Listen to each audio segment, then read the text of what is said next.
Hare Krishna.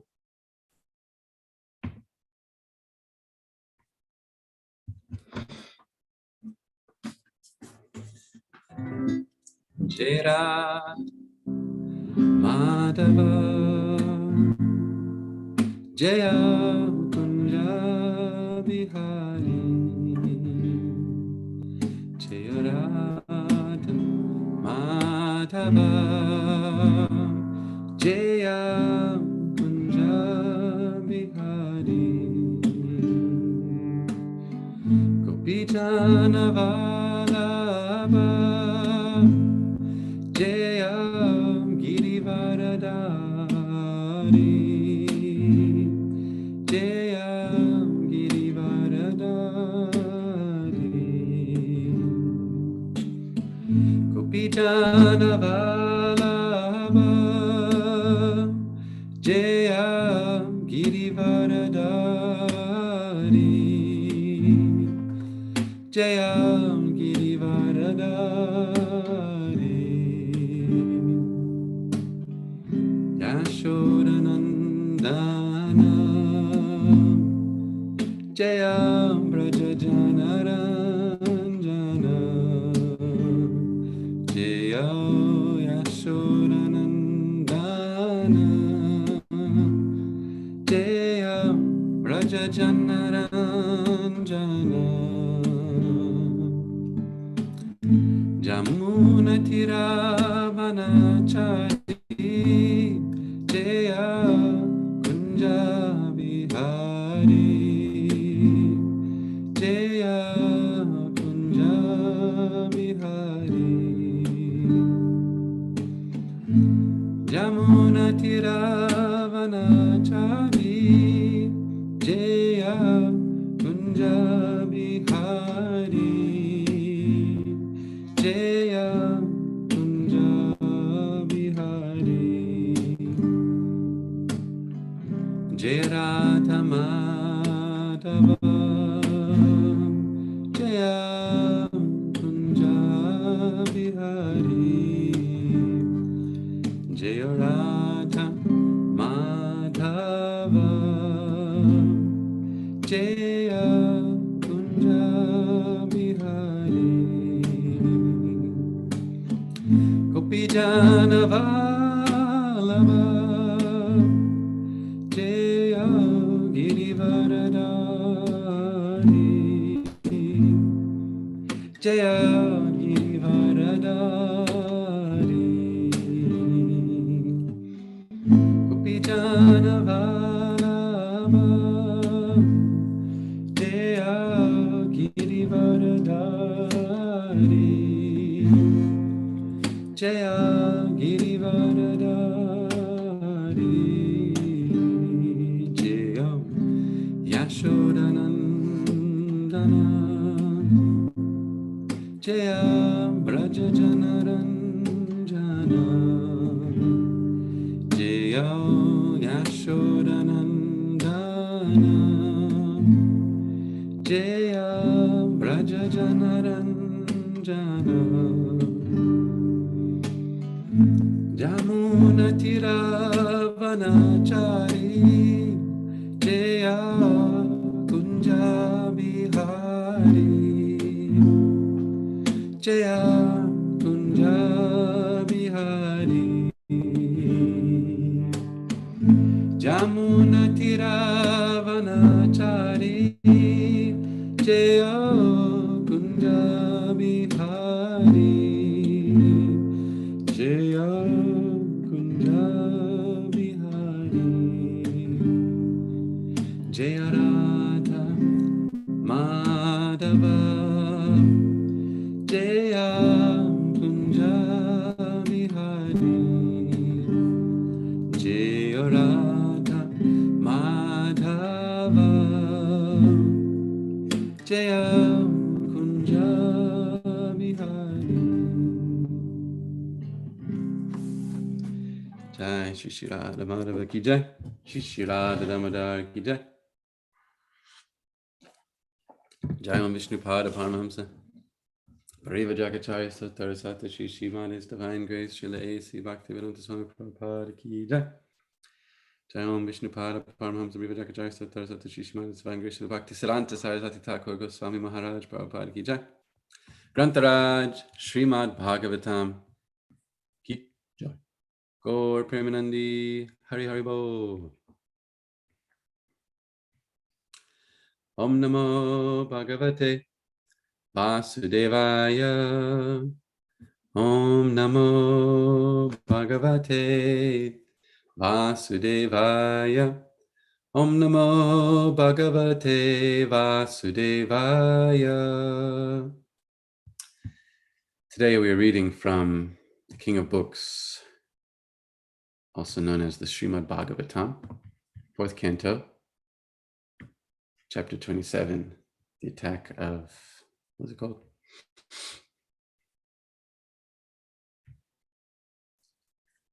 The attack by Chandavega on the city of King Puranjana and the character of Kalakanya. Text number 30. Prajvaro yamama brata tvam chame bhagini bhava charam yubhavyam lokesmin avyakto bhimasanika. Prajvaro yamama brata tvam chame bhagini bhava charam yubhavyam lokesmin avyakto bhimasanika. Prajvaro yamama brata tvam chame bhagini bhava charam yubhabhyam lokesmin avyakto bhimasainika. Word for word translation, Prajvaraha, named Prajvara. I am this, mama, my, brata, brother, tvam, you, cha, also, me, my, bhagini, sister, bhava, become, charami, I shall go about, ubhabhyam, by both of you, loke, in the world, asmin, this, avyaktaha, without being manifest, bhima, dangerous. I did not know that a translation of bhima is dangerous. An apt name for the brother of Arjuna, Bhima. He's a very dangerous person. Sainikaha, with soldiers. Translation and purport by His Divine Grace, Srila A.C. Bhaktivedanta Swami Prabhupada. Srila Prabhupada Ki Jai. The king of the Yavanas continued. Here is my brother, Prajvara.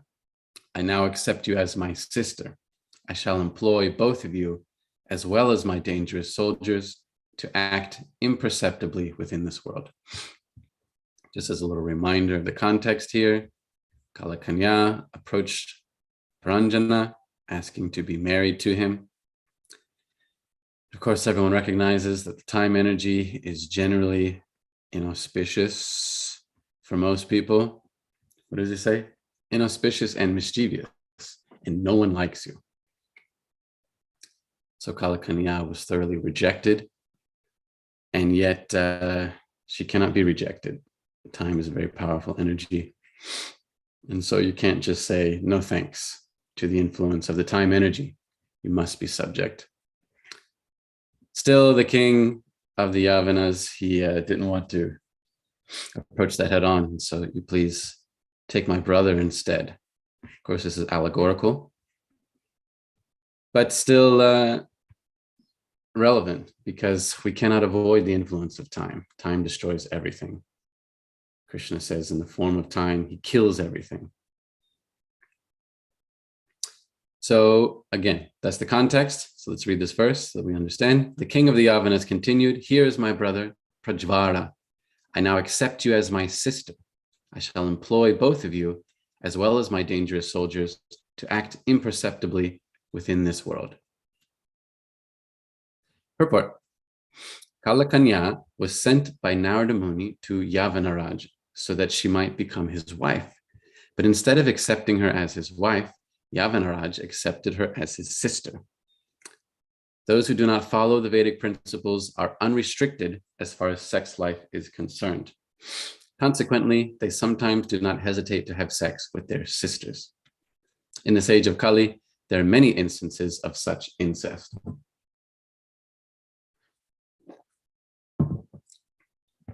Although Yavanaraj accepted the request of Narada Muni to show respect to him, he was nonetheless thinking of illicit sex. This was due to his being the king of the Yavanas and Mlechas. So apparently, according to Prabhupada, although Kalakanya does not want to marry, because although the king does not want to marry Kalakanya, he still has some intention to enjoy with her. And it's relevant for us allegorically, although we do not like the influence of time, we still try to enjoy it in some way. We try to take advantage of time, use it in ways that benefits us, even though we don't really want to be under the influence of that energy. Still, we try to get some illegitimate enjoyment. The next paragraph in the purport says, the word prajvaraha is very significant, for it means the fever sent by Lord Vishnu. What is the fever sent by Lord Vishnu? Inevitable death. Such a fever is always set at 107 degrees, the temperature at which a man dies. Thus, the king of the Mlechas and Yavanas requested the daughter of time, Kalakanya, to become his sister. There was no need to ask her to become his wife, for the Yavanas and Mlechas do not make distinctions as far as sex life is concerned. Thus, one may outwardly be a sister, mother, or daughter and still have sex. Yavanaraja's brother was Prajvara, and Kalakanya was invalidity itself. So the disease and invalidity, they go hand in hand. In this case, they are wedded. Combined and strengthened by the soldiers of Yavanaraja, namely non-hygienic conditions, illicit sex, and ultimately a high degree of temperature to bring on death, they would be able to smash the materialistic way of life. In this connection, it is significant that Narada was immune to the attack of Jara, or invalidity. Similarly, Jara, or the destructive force, cannot attack any follower of Narada Muni or another pure Vaishnava. Thus ends the Bhaktivedanta purports of the 4th canto, 27th chapter of the Srimad Bhagavatam, entitled Attack by Chandavega on the city of King Paranjana, the character of Kalakanya. Prabhupada ki jai. Om Jnanatimirandasya Gyananjana Shalakaya Chakshurun Militam Yena Tasmai Shri Gurave Namah Shri Chaitanya Manobishtam Stapitam Yena Bhutale Swayam Rupa Karamayam Dadati Svaparantikam Vandeham Shri Guru Shri Yuta Parakamalam Shri Gurun Vaishnavam Cham Shri Rupam Sagrajatam Sahagana Raghunatam Vitam Tam Sajivam Sadvaitam Savadutam Parijana Sahitam Krishna Chaitanya Devam Shri Radha Krishna Paran Sahagana Lalita Shri Vishakanvitam Cham He Krishna Karuna Sindhu Dinabandhu Jagatpate Gopesha Gopika Kanta Radha Kanta Namostute Tapta Kantana Gaurangi Radhe Brindavaneshwari Prishabhanu Sutta Devi Pranamami Hari Priye Jaya Shri Krishna Chitnam Vanchakapatarubhyascha Kripa Sindhubhyaevacha Patitanam Pavanebhyo Vaishnavebhyo Namo Namaha Jaya Shri Krishna Chaitanya Prabhu Nityananda Shri Advaita Gadadhara Shivasari Gaura Bhakta Vrinda Hare Krishna Krishna Krishna Hare Hare Hare Rama Rama Rama Hare Hare.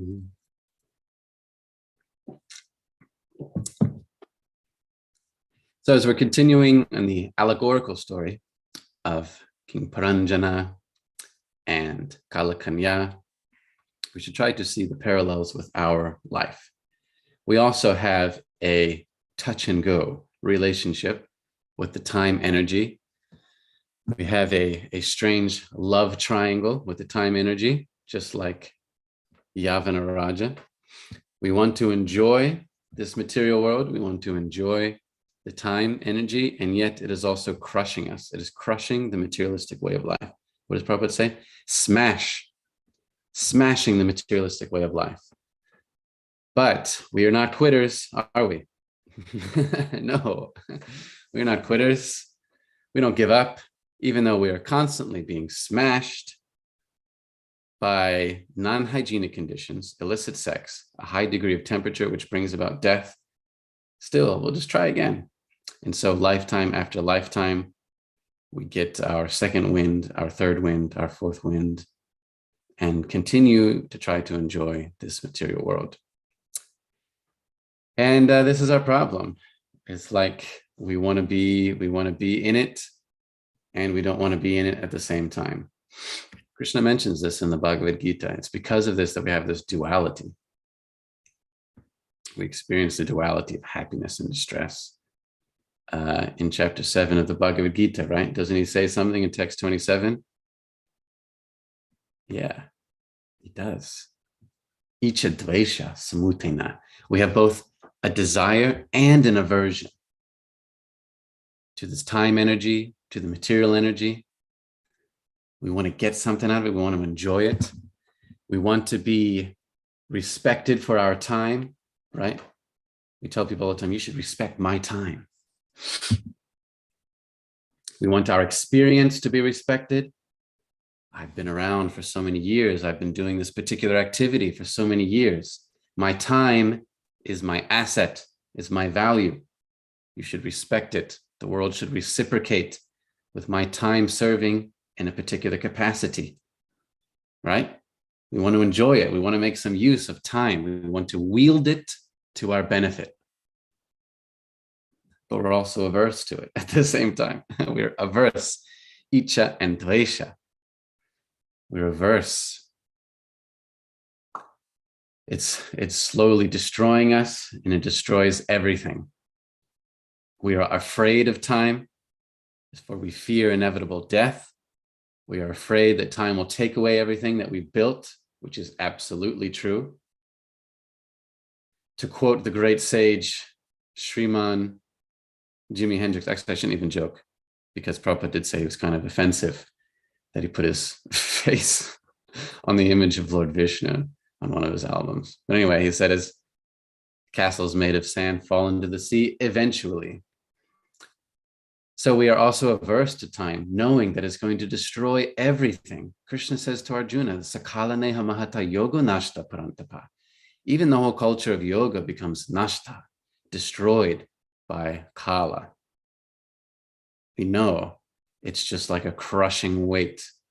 And all you can do is you can hold it back while you still have some strength in your body and mind, but eventually it must crush you, inevitably. So like Yavanaraj, we want to enjoy time and we are averse to time. So as Prabhupada is saying in his purport, he does not want to wed time, does not want to be honest about it, but he still wants to enjoy. He still wants to have an illicit sexual relationship. So similarly, we desire an illicit relationship with time. I should be respected for my time, my experience in a particular capacity. I wield that over others. I've been doing this longer than you, therefore you must listen to me, as if, time like automatically brings about some sort of knowledge and wisdom. No, I don't recall any shloka which says that automatically by the influence of time you become more wise. I don't know. I haven't seen that purport anywhere or verse. What Krishna says is yoga nashta, sakala neha mahata yoga nashta prantapa. Time destroys. Time destroys. Experience comes by hearing from authoritative persons. That's the best experience. So anyway, just think about it, how we have this icha and dvesha relationship with the time energy. We desire to wield it, to benefit from it, to use it over others, to profit, but also we are averse, knowing that it's crushing everything, it will take away everything, and that we are so powerless, and that it is so valuable, and we're wasting it, right? There's not a dollar amount, there's no amount of money that can bring back even a moment of time, and yet we just waste it. So that's why Krishna is saying, Icha dvesha samutena dvandva mohina bharata. Everybody is born into delusion, bewildered by dualities arisen from desire and hate. That's why we have this whole duality thing going on. We desire to enjoy the time energy and we hate it at the same time. So, we're crazy. We're just crazy. It's absolutely crazy down here in the material world. No place for a gentleman. No place for a gentleman. But we try to eke out a little sanity here and there. We try to make little bubbles of sanity. We try our best to keep it all together, even though the house is burning down. The house is like literally burning down, and we're just trying to have a tea party. Well, I'll be okay. The fire's in the other room. It's not here. That's how we are in this material world. Time is like this raging fire. I mean, literally, Lord Shiva is going to burn down the whole universe eventually. But we're just like, well, the fire is in the other part of the house. It's not a big deal. So it's getting a little warm in here. Anyone feel the heat going up? Anyone else feel warm? It's getting a little warm, but the fire is not here, like where I'm sitting right now. So I'm okay. I got time, right? Isn't this how we approach our existence in this material world? I still got some time. I'm all right. Yeah, other people are burning alive. But over here, I got a little more time. So we're in delusion. Dvandva mohena. Krishna says, we're just in delusion. Actually, the icy cold black hand of death is coming to just take us away. It's reaching its cold hand around our neck. But we think, no, I'll be all right. I'm fine. So this is the tragedy of our existence here.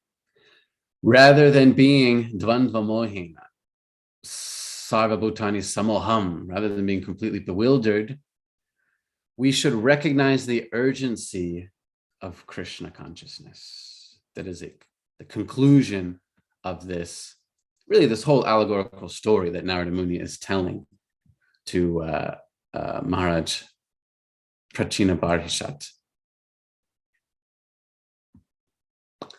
That we should recognize the urgency of this time energy. Do not have an illicit relationship like Yavanaraj does with Kalakanya, wanting to enjoy but also being averse. Now let us recognize the urgency of our Krishna consciousness, because this world is burning down and we don't have a lot of time to waste. We don't have a lot of time to become fully Krishna conscious and to help others to become Krishna conscious. The disease of modern materialistic life is the illusion that I have so much time. Death, nah, I don't see a lot of death. Not like in Asia, of course. Maybe, death is a bit more apparent, a bit more in your face. But here in the Western countries, we're like, death. Don't see that so much. I got plenty of time. I'm a young man. As far as I understand, I've always been a young man and always will be. I got nothing to worry about. But this is like a disease. Actually, we are diseased. And the temperature is rising. When it hits 107, that's the end. So people react differently to a disease. Some people, they react and become very morose. Why is this happening to me? I don't deserve this. They do not take steps to improve the hygiene of their life to prevent disease.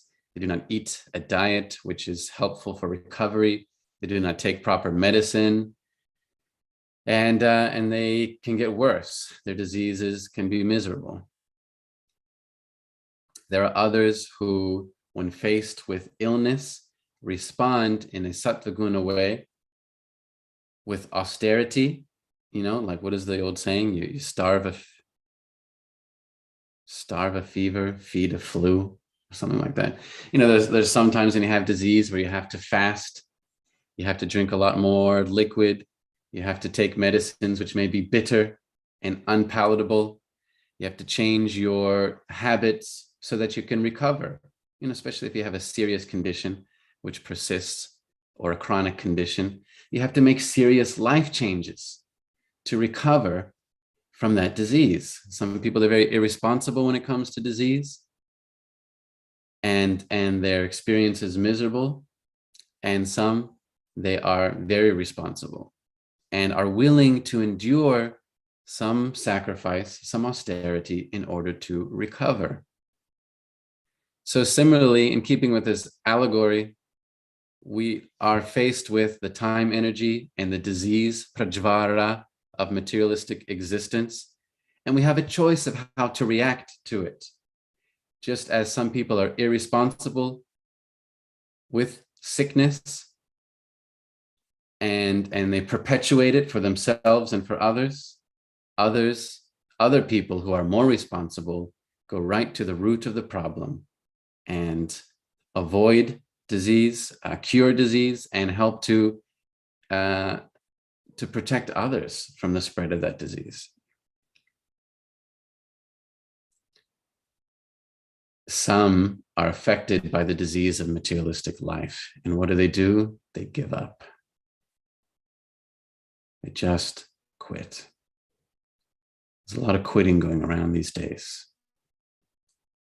amongst the doomers, the Gen Z doomers that just quit. And sometimes our devotees are also affected. It's just so hard. Sometimes it's just so hard to be able to do even your basic sadhana. Sometimes it's so hard to do some devotional service, to extend ourselves in devotional service. Sometimes it just seems like it's so hard to reach out to others and to help them in Krishna consciousness. It just seems like there's 1,000 reasons why we can't do it. I got this problem, I got that problem, I got all these bills I got to pay, I got all these obligations in society and at work and whatever. I got so many issues I have to deal with in my own life. It's just so hard to fight against that, to be active in devotional service. Some, when they're diseased, they become very lethargic and just quit. Now we're seeing practically a whole generation of people who just quit. I have this one English student, this young girl in Russia, 14 years old. And just as part of our practice, we practice English grammar and vocabulary and so many things. And so we had some casual conversation. I asked, what do you think about your future? What are you going to do in your future? 14-year-old girl in Russia. What she said just like broke my heart. She said, there's no future. There's no future for me. All I can think about is if I'm going to survive.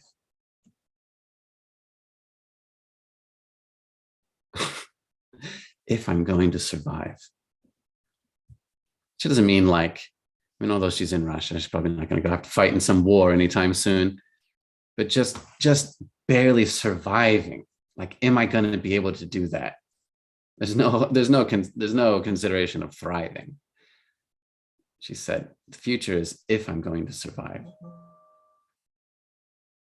So there's a lot of people, this is their reaction to the disease of materialistic life, the disease of materialism, just total lethargy and rejection and frustration and quitting. And I'm saying this because, our devotees are also affected. Let's be honest. Our devotees are also affected psychologically, if not physically, by the disease of materialistic life, by the state of the world. And our devotees also become lethargic and I can't do anything. I can't do it. This is something that we really got to approach, something we really got to be conscious of and try to make a change, because the world's not going to get any easier, as far as I understand, both in observation and from the statements of the Shastras. The world's not going to get any easier or more favorable for us in any particular way, I think. So what are we going to do? Well, just like some people, they get sick and they just become a mess, just like a total wreck. There are others who, when faced with a serious illness, make the necessary lifestyle changes to recover, to recuperate, to insulate, and to protect others from sickness.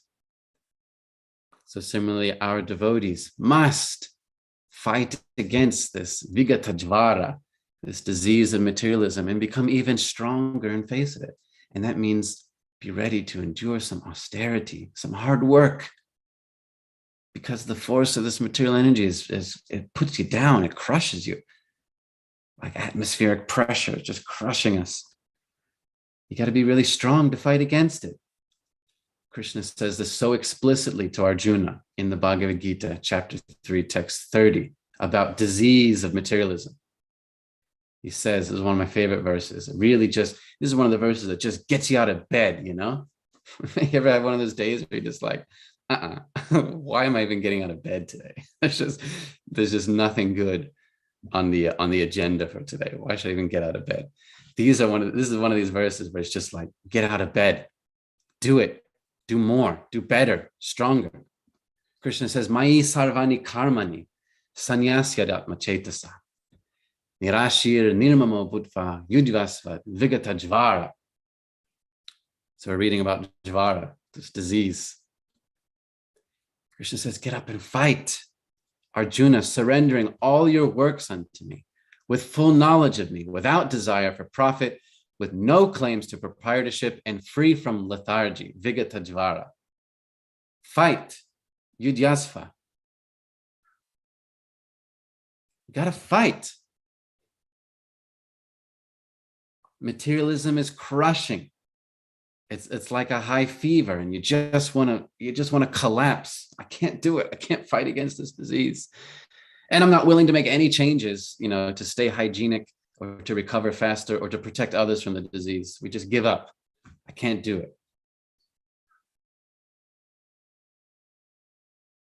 But devotees, we got to fight. Krishna says, yudhyasva, get up and fight. I mean, with Arjuna, it was literally had to fight, like pull out your bow and arrows and shoot people. But for us, we need to fight against this lethargy of the material nature. Oh, it's just so hard. It's just so difficult all the time. There's just so much going on. There's so many things I got to do, so much stuff I got to deal with. It's like nonstop. Let me just quit. Let me just lay on the ground and be miserable and do absolutely nothing to protect others from catching this disease either. Sometimes we're like that. The devotees were also affected by this lethargy.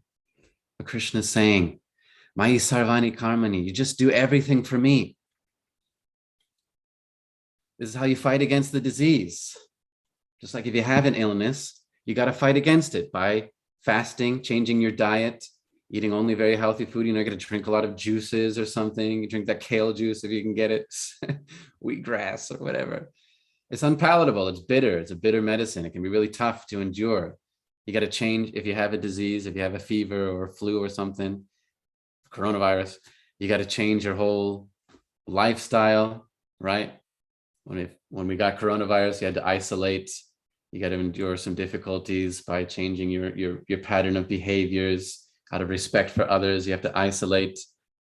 You have to get a different routine, take bitter medicine, change your diet. You got to endure some difficulty. You got to fight back against it.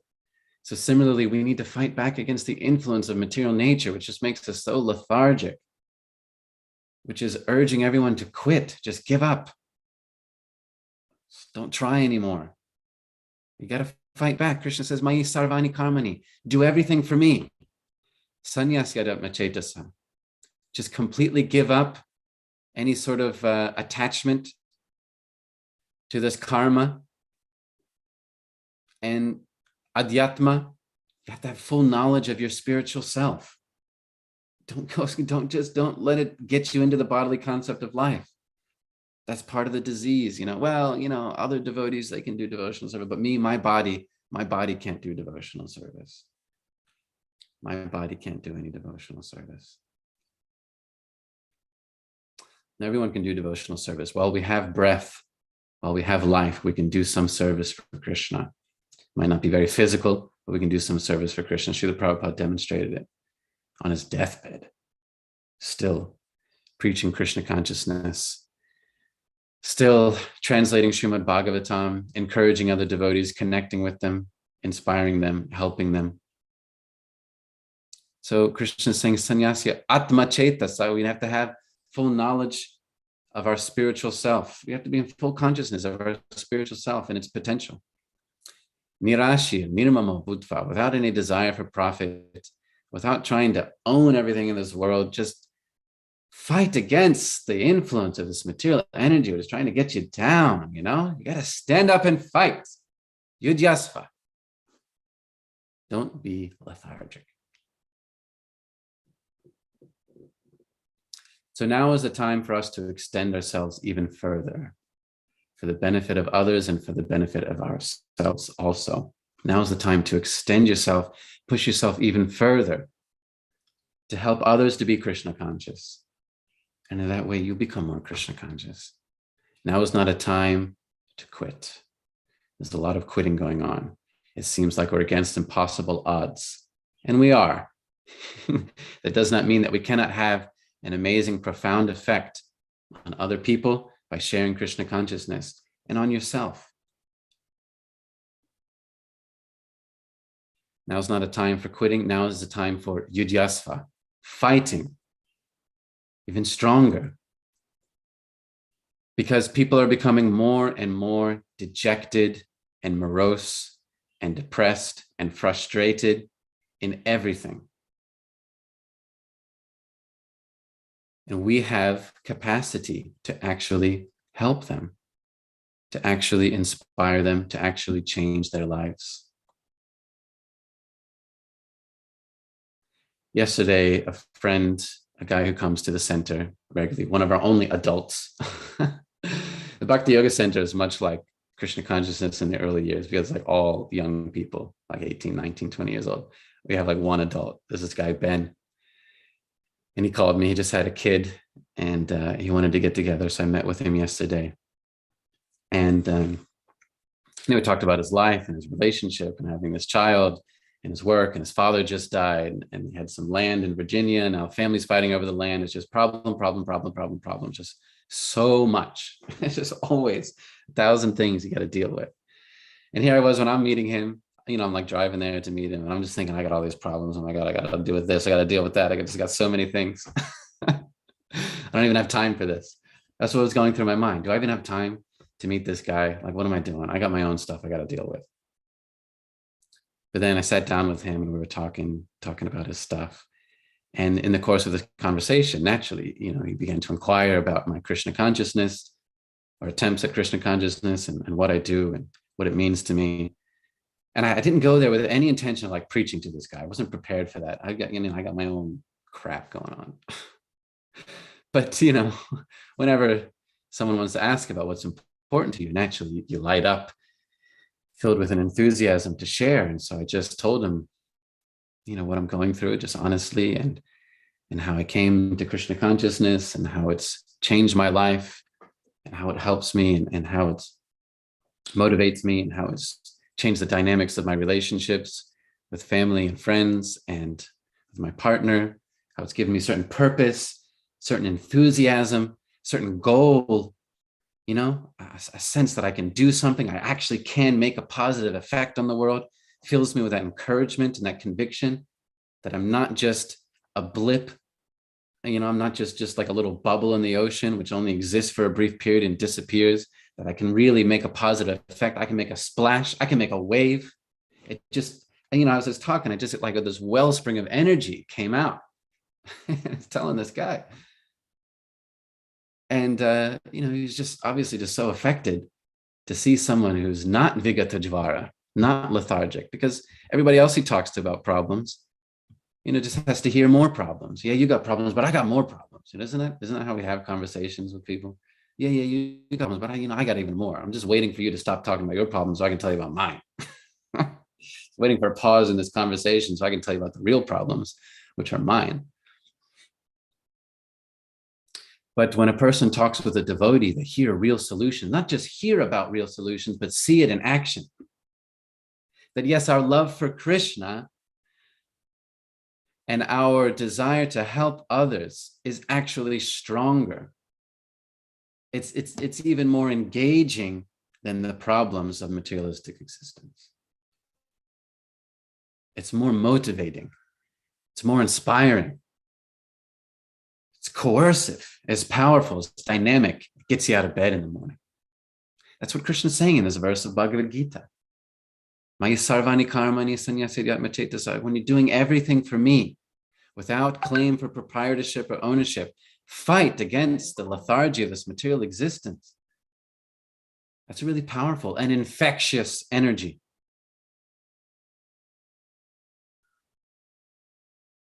And people are affected. They're infected. We want to spread this infection. We want to go sneeze on everybody with the infection of Krishna consciousness. And I see it firsthand by the grace of Lord Krishna and Guru and Gauranga, how people are affected.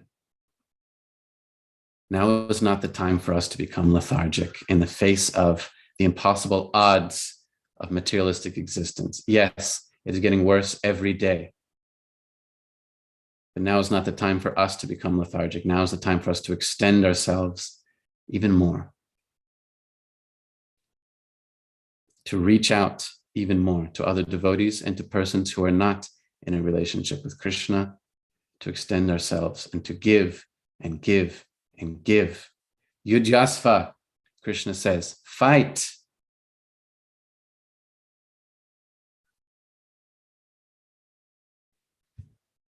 Hare Krishna. So I'll stop there, ask if anyone is present, first of all, and listening. And if you are, and if you have some comments or some thoughts, please feel free to share. Or if there's questions, I mean, you can do that too, if you want to take a chance.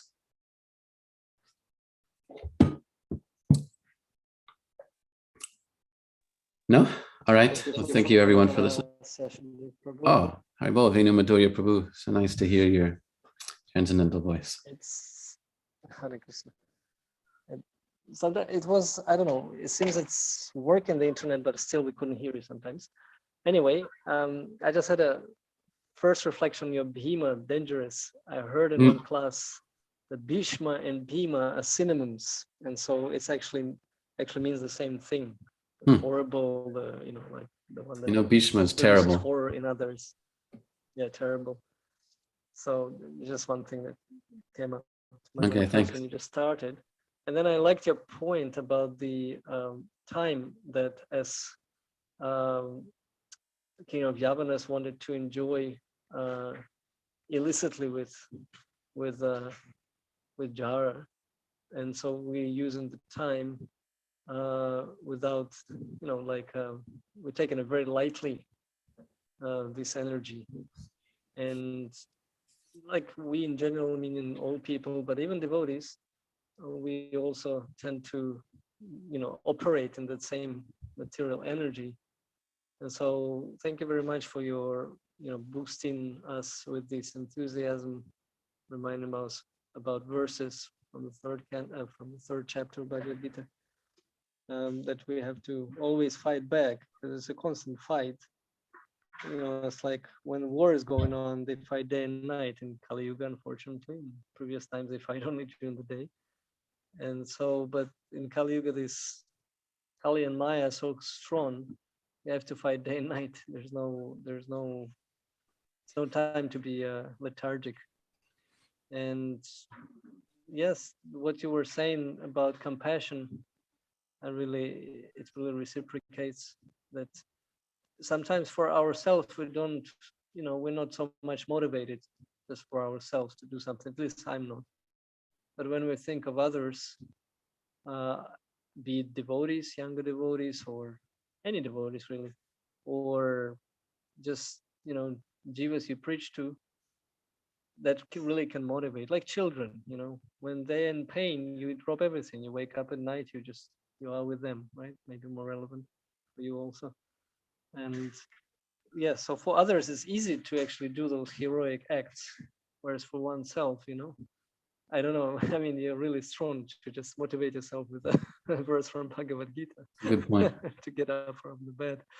For me, definitely only works that, if I'm duty bound, or, if it's where you're really sometimes in the mood of helping, then that can motivate. But thank you, all those points. I really relished the lecture, although it was interrupted a little bit. It was very nice. Thank you very much. Thank you, Venamadoya Prabhu. Yeah, such a great point you're making about, if we feel the need to help others, we're more motivated than we are to help ourselves. And so true for parents. When your kids are sick, it just becomes everything. When the parent is sick, it's like, well, I got to get on with life anyway. It's not a big deal. So yeah, I can say for myself, at least, that that's certainly the largest part of my motivation in Krishna consciousness, is that I feel an obligation to others who, I try to help, I've tried to bring along, I have brought along. I need to be strong in Krishna consciousness for them.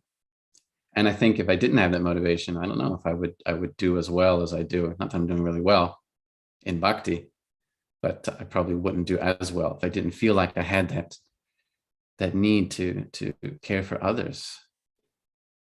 So we need that. We need that fire in our life. So thank you very much for contributing.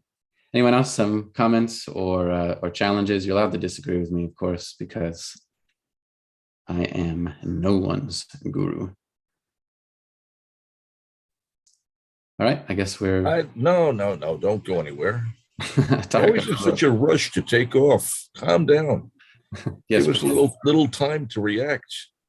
We're slow. It's early in the morning. I would like to, I'd like to express my appreciation for the pep rally, and of course, I'm wondering if this class, if you had me in particular in mind when you were giving this class, but and I'll say that these are very important topics. It's the fight against Maya is very serious, and the stakes are very high. I have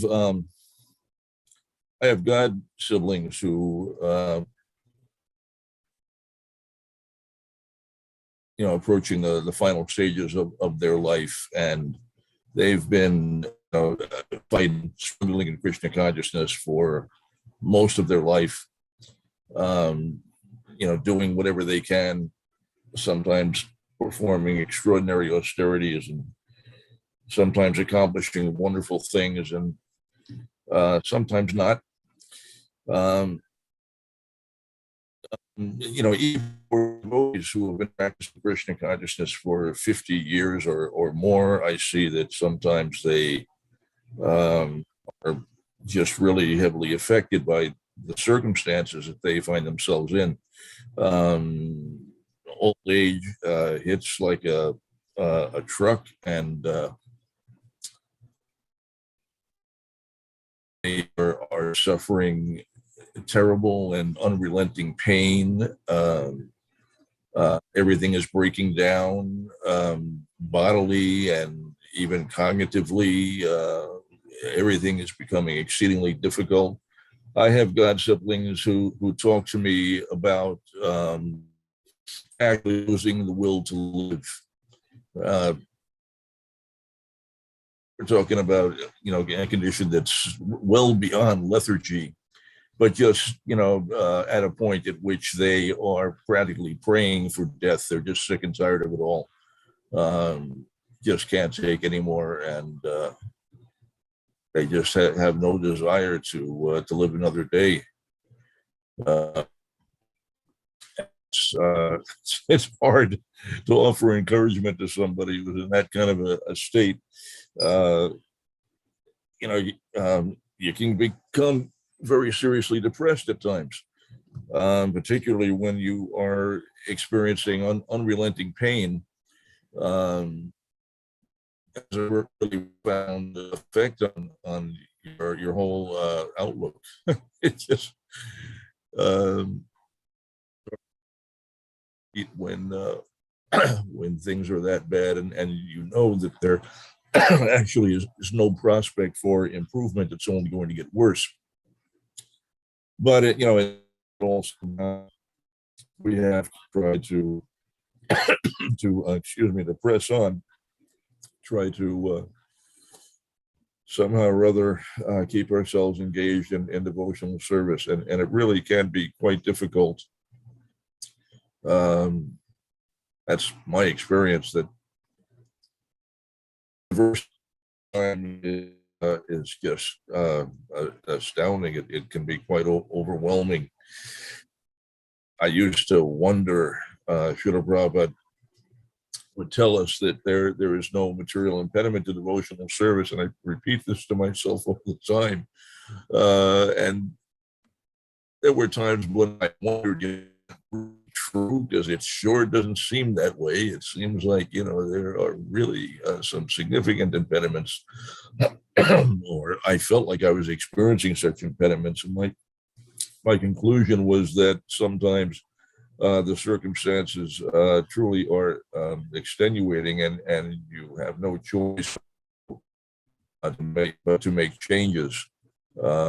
It may not be possible to continue with one particular avenue of service. You might have to change course and render service in a different way. But there's always a way to render devotional service. At least as long as you're conscious, there's some kind of a way to render devotional service. Yeah. Until the moment of death, if you're practicing Krishna consciousness, you'll be able to continue to render devotional service, and that's the hope. Because whatever state you remember at the time of death, to that state you will attain without fail. So we want to be able to at least think of Krishna, and all we do in consciousness is geared towards preparing us for that moment, to make it possible for us to remember Krishna at the time of death. It's not an easy thing to do when things get that bad, when everything is breaking down, everything is going wrong, and there is just unimaginable pain and misery. Very hard to remember Krishna in that kind of a condition. But if you are practiced to do it, it becomes automatic. And also, Guru and Krishna will help. And that's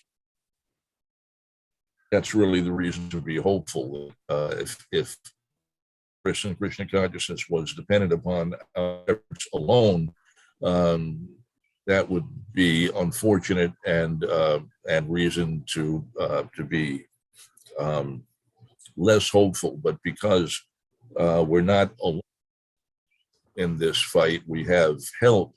There is every reason to be hopeful, that even if everything appears to be utterly hopeless, and the old age gradually brings you to the point of utter hopelessness, there comes a point at which it becomes clear that it's just no longer possible to keep body and soul together. But Krishna there, offering his guidance, and Krishna lends a hand. Srila Prabhupada described this, that if you have rendered service sincerely throughout your life, even you come to you can, or whatever this will kindly impose himself on us. There are many examples that we are aware of, siblings of mine who in their final days reported that they were getting special help at a time when they were utterly helpless. What's necessary is to come to the point of utter helplessness, to understand your helplessness, and your complete dependence upon Krishna.